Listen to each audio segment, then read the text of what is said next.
Assalamualaikum dan salam sejahtera. Anda sedang menonton agenda Awani Khas dan malam ini tentunya fokus khas kepada apa yang sedang berlaku di negeri Terengganu. Krisis politik yang menjengah secara tiba-tiba itu menimbulkan pelbagai persoalan. Tadi, sejak berapa jam sejak petang tadi anda telah mengikuti perkembangan laporan tentang apa yang sedang berlaku, dan kalau kita melihat ke media sosial dan kita mendengar laporan-laporan yang belum dapat disahkan, pelbagai pertemuan sekarang ini dikatakan sedang pun berlangsung di Kuala Lumpur, di Putrajaya, di Terengganu itu sendiri, sementara menyaksikan maklumat yang datang dengan lebih tepat dan sahih. Agenda awal ini ingin membincangkan perkara-perkara yang berkaitan secara mikro dan makro tentang perkara ini. Oleh itu, tamu pertama saya dalam talian, saya ingin menjemput Profesor Madya Dr. Ahmad Nizamuddin Sulaiman, Timbalan Pengarah Institut Kajian Etnik ataupun KITA Universiti Kebangsaan Malaysia. Assalamualaikum, Prof. Waalaikumsalam warahmatullahi. Prof, ada yang melihat apa yang berlaku di Terengganu ini juga tidak terpisah daripada apa yang berlaku sebelum ini di Perak dan juga di beberapa negeri lain beberapa tahun dahulu. Kerana ini tentang dalam mekarnya demokrasi yang semakin ingin kita kuatkan itu, maka tentunya timbul perselisihan sama ada dalaman dan luar sesebuah parti itu. Jadi bagaimana Profesor melihat konteks itu dalam apa yang sedang berlaku di Terengganu ini? Okey, terima kasih. Dalam konteks demokrasinya, kita melihat persaingan semakin hebat. Kalau dahulu sama ada di Parlimen maupun di DUN, biasanya dominasi satu parti, sama ada BN atau sebelum itu Perikatan, kelihatan begitu besar sehingga tidak ada saingan yang kuat. Tetapi sekarang ini, dalam kebanyakan DUN, malah di Parlimen sekalipun, suara pembangkang begitu kuat, malah banyak di antaranya kedudukan perbezaan yang amat tipis. Perbezaan 1-2 kerusi seperti yang berlaku di Terengganu dan di Perak ini, apabila wujud satu atau dua orang yang berpindah atau menarik sokongannya, maka dominasi itu akan hilang secara tiba-tiba. Okey, dalam konteks parti pula, kelihatan di sini wujud persaingan dalaman. Saya melihat ini sebagai persaingan dalaman di dalam parti. Dalam konteks politik Terengganu ini, sejak dari dahulu lagi, betapa wujud kem-kem ataupun kelompok-kelompok yang berbeza bersaing sama-sama mendapat pengaruh yang banyak di dalam negeri itu. Dan kerana itu, pemimpin pusat malah ada yang mengatakan istana negeri mempunyai favor masing-masing ataupun mempunyai kecenderungan terhadap pemimpin-pemimpin tertentu. Dan dari sinilah bermula akarnya krisis yang berlaku di Terengganu ini, apabila satu kelompok mendapat sokongan daripada atas, satu kelompok mendapat sokongan daripada istana, dan membawa kepada Datuk Seri Ahmad Said ini menjadi Menteri Besar Terengganu pada 2008 dahulu. Tetapi dengan kewujudan beliau di situ, tidak juga melenyapkan seterusnya atau menghapus seterusnya kelompok yang lagi satu. Itu tetap berakar kuat juga, dan sampai satu masa apabila tempat bergayut Datuk Seri ini sudah mula longgar, ataupun perjanjian 1 tahun tambahan itu akhirnya sampai ke puncak ataupun sampai tarikh tempohnya, maka mahu tidak mahu beliau terpaksa melepaskan jawatan itu. Tetapi seperti saya katakan tadi, dia memang satu krisis yang sudah berakar umbi lama, maka dia tidak melepaskan itu dalam keadaan yang sihat. Maksudnya dia melepaskan juga semacam kemarahan ataupun bahasa Melayu lama boleh kata macam merajuk lah, terus meletak jawatan dan keluar daripada parti. Itu yang berlaku sekarang. Prof, ada yang melihatnya sebagai bukan krisis sebenarnya, tapi hanya masalah seorang individu disebabkan mungkin kelemahan sendiri dan kekuatan untuk tidak boleh menepati apa yang telah dipersetujui, dan apabila nampak seperti kehilangan apa yang ada sekarang berbanding apa yang ada di masa depan, maka mengambil tindakan individu mempengaruhi beberapa individu lain. Bagaimana Prof melihat konteks ini dalam konteks politik Malaysia yang semakin berubah? Ya. Banyak juga kasus-kasus yang lain dipengaruhi oleh individu seperti ini. Malah banyak kita lihat kasus yang berlaku di dalam parti lain, di dalam PKR, di dalam MCE dahulu, dalam MIC, wujud pengaruh-pengaruh ataupun faktor individu seperti ini. Tetapi dalam kes ini memang boleh kalau dari satu angle ataupun dari satu sudut melihat ini sebagai satu krisis yang dicetuskan oleh sikap ataupun tindakan individu. Ya. Tetapi saya apabila dia keluar dan diikuti dengan beberapa yang lain, saya lebih melihat memang ada pengaruh individu tetapi yang sudah berakar umbi daripada persaingan yang begitu penat daripada dahulu lagi. Yang mana apabila dia ini tidak disambung sebagai MB itu, maka rakan-rakan lain tu sudah merasa tempat bergayut mereka juga akan rapuh. Jadi mereka tahu sekiranya bertukar MB, yang lain-lain adun itu pun mungkin esko ataupun jawatan-jawatan lain di dalam DUN itu ataupun dalam keadaan negeri akan terlepas juga. Maka itu makanya satu kumpulan dia keluar. Okey, Prof, saya nak curi masa sedikit lagi dengan Prof ni. Saya nak letakkan konteks politik muafakat itu kerana Institut Kajian Etnik bukan saja melihat pada batasan etnik tapi juga melihat pada isu-isu yang menelusuri berbagai yang penting bagi masyarakat di akar umbi itu seperti kualiti hidup dan sebagainya. Jika kita melihat dalam konteks itu, tidakkah seorang pemimpin, seorang politikus misalnya harus juga mengambil kira faktor kepercayaan rakyat, faktor betapa di kurun ke-21 ini yang penting bukannya orang yang memimpin tetapi hasrat mereka yang dipimpin untuk mendapatkan kualiti kehidupan yang lebih baik. Pandangan Prof dalam hal ini kerana Prof juga tentunya melalui kita dan UKM mempunyai kajian-kajian yang dilakukan di negeri Terengganu itu sendiri. Jadi betapa mungkin jarak di antara aspirasi yang cuba dilaksanakan oleh pemimpin dengan aspirasi yang ada pada rakyat itu, Prof. Ya. Okey. Ini memang banyak kaitannya dengan perkembangan politik, perkembangan ataupun kemajuan politik, political development. Maksudnya saya kemantapan politik yang berkembang di dalam negara kita ini. Saya melihat apa yang dilakukan oleh kumpulan ini ataupun Datuk Seri ini memang manifestasi luarnya melihat sebagai satu tindakan peribadi, malah boleh dianggap sebagai minta maaf lah, saya cakap keputusan orang sedang marah. Saya boleh anggapkan seperti itu. Seperti keputusan yang bertindak dalam keadaan marah. Mungkin apabila dia sudah bertenang, mungkin dia pun akan berfikir balik macam mana boleh ambil keputusan seperti itu dahulu. Tetapi dari satu aspek lain, saya rasa dalam politik ini mereka sudah ada calculation ataupun perhitungannya. Saya percaya apa yang beliau buat itu sudah diambil kira berbagai aspek sebab semakin menjelang tarikh tempoh dia akan berhenti itu, dia mendekati itu dia sudah berfikir, berpakat, berbincang dan sebagainya dan mereka sudah menghitung betapa sokongan orang ramai itu kepada mereka ataupun kepada sebelah sana.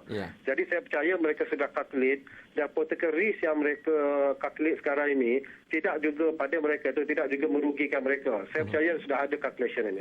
Maksud Prof, risiko politik itu diambil kerana untuk memberikan kata orang putihnya bargaining power atau kebolehan untuk berbincang. Ya, untuk berbincang dan mereka tahu support ada daripada luar sana. Sama ada daripada orang ramai ataupun daripada parti sebelah lain. Itu menyebabkan lebih perlu kita lihat dengan lebih dekat lagi apa isu yang sedang berlaku ini. Terima kasih banyak kepada Prof Madya Dr. Ahmad Nizamuddin. Kita rehat sebentar. Apabila kembali, kita nak dapatkan pandangan orang yang pernah menjadi pemimpin di negeri Terengganu kerana kita pasti atau kami di sini pasti bahawa pemimpin-pemimpin veteran di Terengganu sedang berkumpul sekarang membincangkan apakah nasib negeri ini dalam bentuk pimpinan yang perlu mereka ada. Itu kita akan bincangkan selepas ini.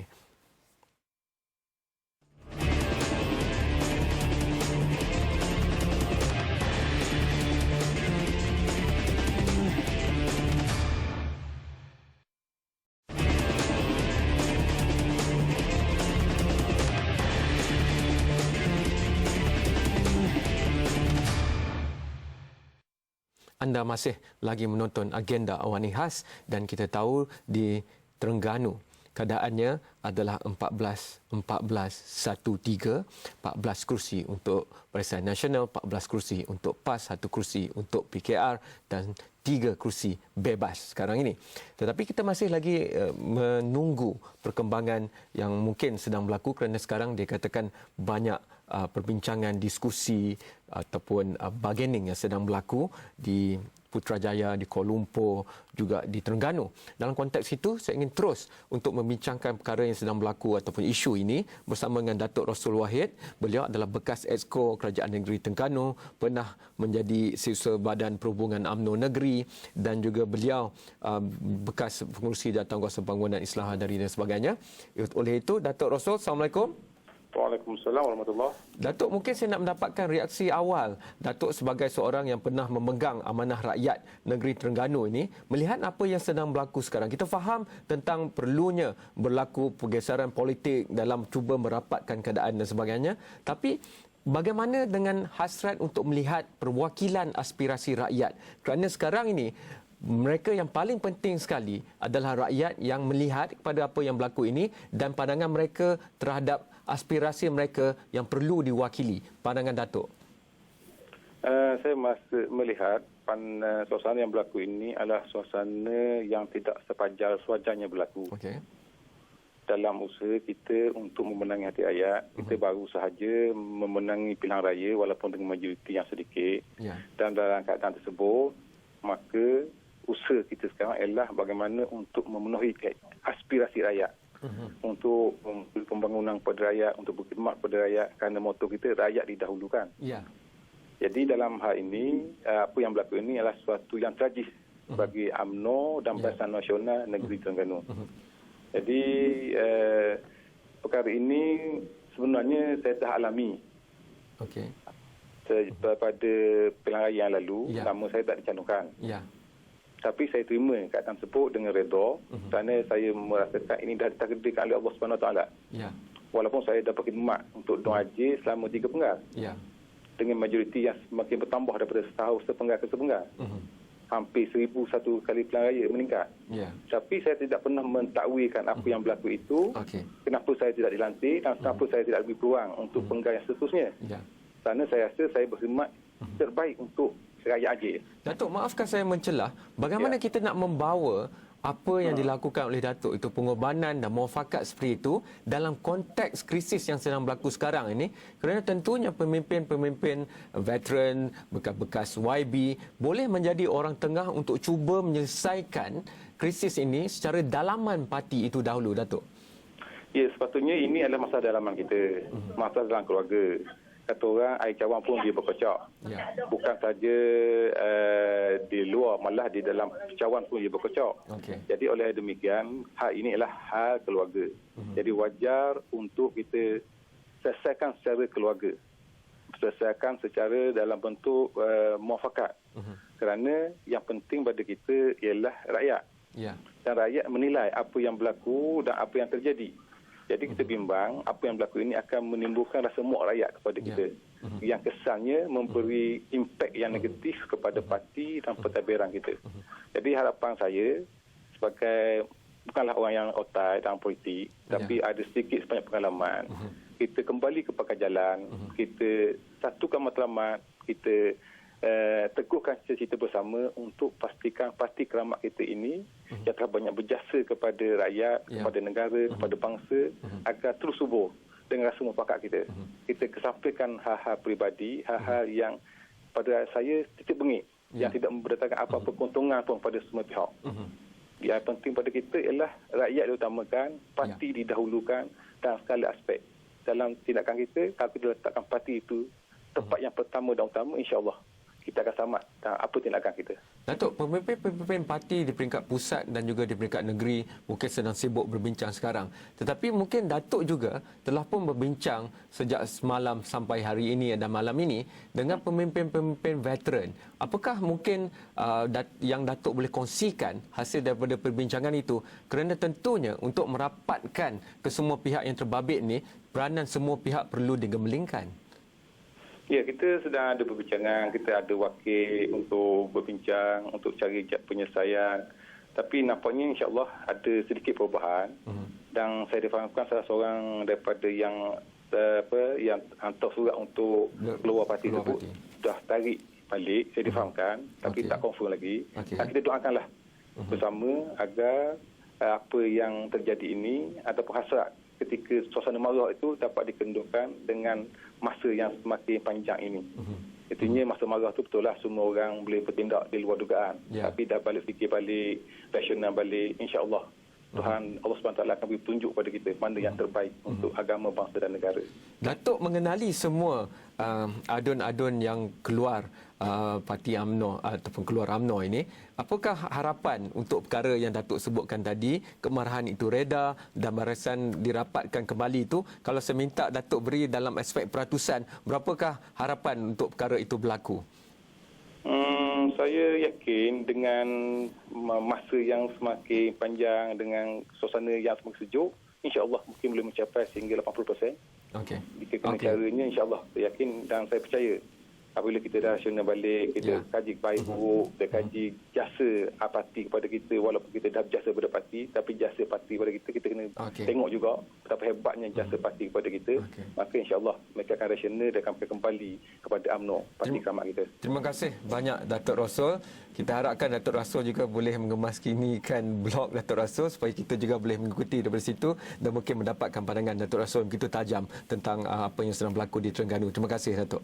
Ya, sama-sama. Okey, saya pergi rehat yang terakhir. Apabila kembali, kita ada penganalisis yang tidak asing lagi yang sentiasa bersama Esra Awani untuk melihat politik baru, politik lama dan juga aspirasi masyarakat selepas ini di agenda Awani Khas.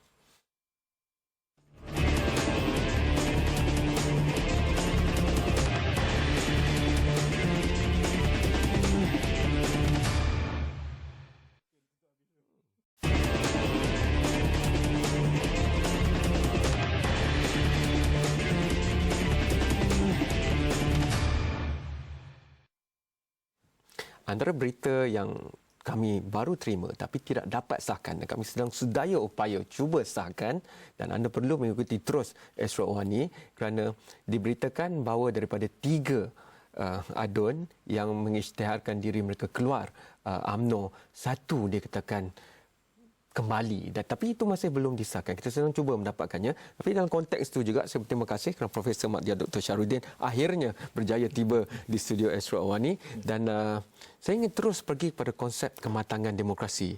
Dalam beberapa minit terakhir ini, apa yang kita nampak ni pergeseran bukan saja berada apa yang berlaku di Terengganu. Kalau kita lihat pemilihan parti juga baru-baru ini juga membabitkan pelbagai parti dan parti yang terbaru pun menghadapi masalah. Jadi Prof, adakah terlalu idealistik untuk kita berharap bahawa proses kematangan demokrasi ini berjalan lancar sahaja, tapi inilah sebenarnya yang akan terjadi kerana apabila pilihan itu diberikan kuasanya kepada ramai orang bukan hanya berpusat di satu tangan, maka perkara seperti ini perlu dilalui kerana perbezaan pendapat, percanggahan perlu dilampaui. Pandangan Prof? Terima kasih Kem. Saya lebih percayakan kepada proses demokrasi. Apa yang berlaku ini salah satu daripada proses tersebut. Beberapa kali saya sudah menyatakan bahawa selepas merdeka ada beberapa perkara tertentu yang masih belum dicuba. Perlembagaan persekutuan membenarkan semua itu untuk berlaku. Jadi kerana itulah apa yang berlaku sekarang ini adalah merupakan ekoran daripada apa yang berlaku tahun 2008. Satu perkara yang tidak selesai, unfinished business. So apa yang berlaku adalah begini, itu rentetan yang belum lagi selesai. Jadi isu check and balance, isu adakah kita mahu meneruskan politik winners take all? Yang ini yang berlaku. Kalau dulu tu kita ada satu parti yang very hegemonic, satu parti yang sangat berpengaruh sehingga mempengaruhi segala-galanya. Tetapi sekarang ni ada proses check and balance itu berlaku. Jadi apabila berlakunya proses check and balance itulah, apabila berlaku dalam kes Terengganu misal kata, kita kena melihat itu daripada sudut perlu tidak satu kaedah politik yang dulunya winners take all, ataupun sekarang ini adalah berdasarkan kepada win-win situation, atau menang-menang, semua pihak boleh menang, dengan cara negotiate, dengan cara berunding, dengan cara walaupun sekarang ini masih dalam proses awal, dalam konteks Terengganu sekarang ini masih berlaku dalam within the party. Ya. Dia belum lagi masuk ikhtiar masuk parti lain ke belum lagi proses tidak untuk menyelesaikan masalah within the party. Okey. Jadi bagi UMNO dia nak cuba menyelesaikan masalah ini sebaik mungkin dalam lingkaran UMNO itu sendiri. Tetapi kalau tidak selesai, maka dia kena pergi proses kedua. Barulah berunding dengan parti yang lain. Bagaimana caranya nak mewujudkan suatu kerajaan yang utuh dalam sebuah negeri yang begitu. Jadi bagi saya proses itu proses perundingan, negosiasi adalah merupakan proses kematangan. Lumrah untuk kematangan.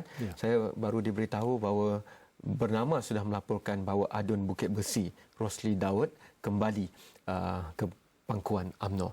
Tapi saya nak teruskan perbincangan ini dan itu akan diberitahu lebih lanjut lagi dalam buletin awal ini. Prof, sebelum kita akhiri mungkin kalau seseorang itu keluar ataupun mengambil tindakan drastik berdiri di atas prinsip tertentu, itu satu perkara. Tapi mungkin bagaimana Prof nak melihat kumpulan masyarakat melihat ini kerana jawatan nampak gayanya lah di atas permukaan itu. Jadi kematangan yang kita sebutkan tadi itu mungkin lebih mahu dikaitkan dengan perjuangan, biarlah diri sendiri terkorban tetapi perjuangan masyarakat itu terkedepan.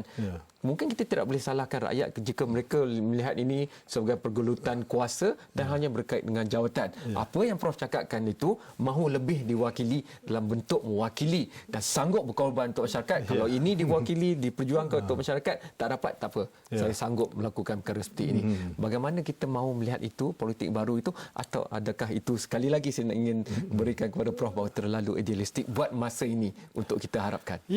Dalam politik ini kadang-kadang tidak boleh memisahkan antara vested interest, kepentingan diri dengan prinsip perjuangan dan sebagainya. Dan bagi kita mengharapkan supaya ini sebahagian daripada politik baru, politik kematangan yang kita inginkan. Itu kehendak kita. Tapi bagi saya satu proses yang tidak selesai yang berlaku tahun 2008 itu akan cuba diselesaikan daripada masa ke semasa. Kalau misal kata parti-parti politik membuat suatu tindakan dan move yang silap, maka akan terimalah bahananya, terutama dalam konteks persaingan politik di Terengganu itu yang agak stiff, yang agak balance, yang agak mencabar. Misal kata kesilapan satu parti politik akan memberikan bahana kepada parti politik itu. Jadi ini sebahagian daripada proses itu.